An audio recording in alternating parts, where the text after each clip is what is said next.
یہ آخری عشرے میں آدمی جو ہے اللہ کی چوکھٹ پر ہی جا کر بیٹھ جائے، اپنے معمولات کو توڑے۔ اعتکاف کی روح یہ ہے کہ یہ جو ہمارے معمولات ہوتے ہیں، روٹین، یہ بھی غفلت پیدا کر دیتے ہیں۔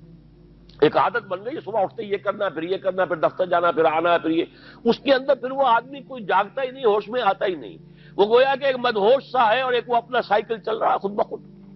اس سائیکل کو توڑو، جیسے 5 دفعہ وہ سائیکل توڑتے ہو نماز کے لیے۔ آؤ یہاں آؤ، آؤ سجدے میں گرے، لوح جبین تازہ کریں، یاد کرو اللہ کو دوبارہ، اپنا عہد استوار کرو دوبارہ، ایاک نعبد و ایاک نستعین۔ اسی طرح سال میں ذرا یہ 9-10 دن بھی ایک دفعہ توڑو اپنے روٹین کو، جاؤ وہاں ڈیرا لگا لو مسجد کے اندر اللہ کے در پر، سوائے جو ناگزیر ہوائج انسانیاں ہیں، پیشاب وغیرہ کے لیے جانا ہے باہر، جاؤ وضو کرو پھر آ کے بیٹھ جاؤ۔ محض فرحت حاصل کرنے کے لیے نہانے کی اجازت بھی نہیں ہے۔ غسل واجب ہو گیا ہو تو نہاؤ، ورنہ پھر یہ کہ ہیلے بتاتے ہیں ہمارے علماء کہ وضو کی نیت سے جاؤ غسل کر کے آ جاؤ، اس لیے کہ معلوم ہے کہ آج آدمی کی جو عادت بن گئی ہوئی ہے روزانہ نہ نہائیں تو طبیعت پہ کسل رہتا ہے، لیکن اسی کو تو توڑنا ہے، اسی روٹین کو تو توڑنا ہے۔ اصل میں اجازت نہیں ہے، اصلاً اجازت نہیں ہے۔ آپ جو ہے جو بھی ناگزیر، ہاں اگر آپ کو فرض کیجئے کوئی ایسی شکل ہو گئی ہے، رات کو آخر سوئے تو ہے، سونے میں بدخوابی ہو گئی ہے، نہانا ہے تو جاؤ نہاؤ، ٹھیک ہے، غسل واجب ہے نہاؤ، اور یہ کہ پیشاب کی بہانے کی حاجت ہے، جاؤ پوری کرو، وضو کرو، واپس آ کے چاہے یہاں سو، یہاں ذکر کرو، یاد کرو، جو کرو کرو یہاں پہ، لیکن اور اس میں بھی خاموشی۔ وہاں ہمارے ہاں آج کل اس کے اندر بھی بڑے لمبے لمبے چوڑے پروگرام شروع کر دیتے ہیں، لوگ بیٹھے ہیں گپ بازی کر رہے ہیں۔ میں نے خود میدان عرفات میں لوگوں کو تاش کھیلتے دیکھا ہے، تاش عرفات میں۔ میں نے سنا یہاں پر اعتکاف میں تاش کھیلے جاتے۔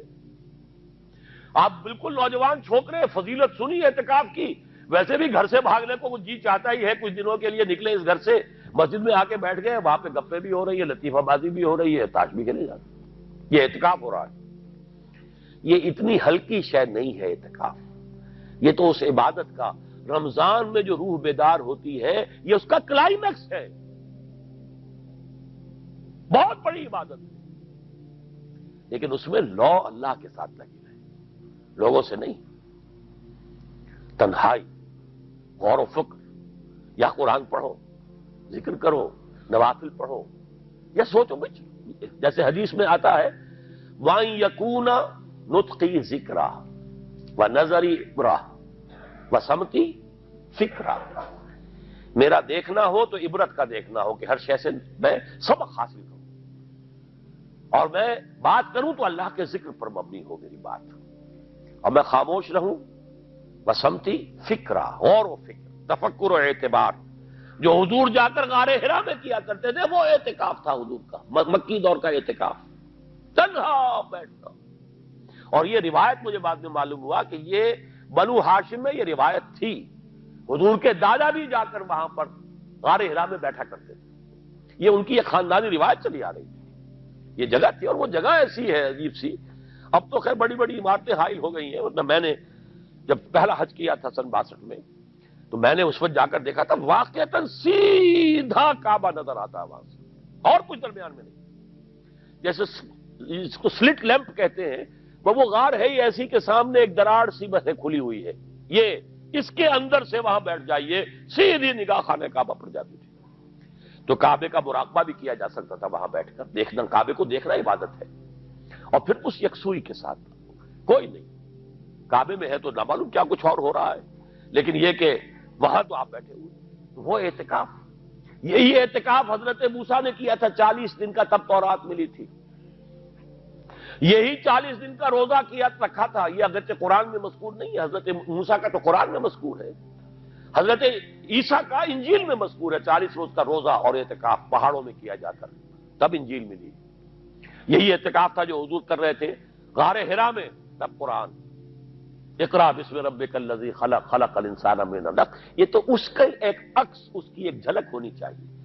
میں نے روح اعتکاف پر بھی ایک زمانے میں ایک تقریر کی تھی، میں نے دیکھا چھپی ہوئی تھی، اب پتہ نہیں کہیں اویلیبل ہے یا نہیں، ایک علیحدہ کتابچے کی شکل میں بھی تھی، ویسے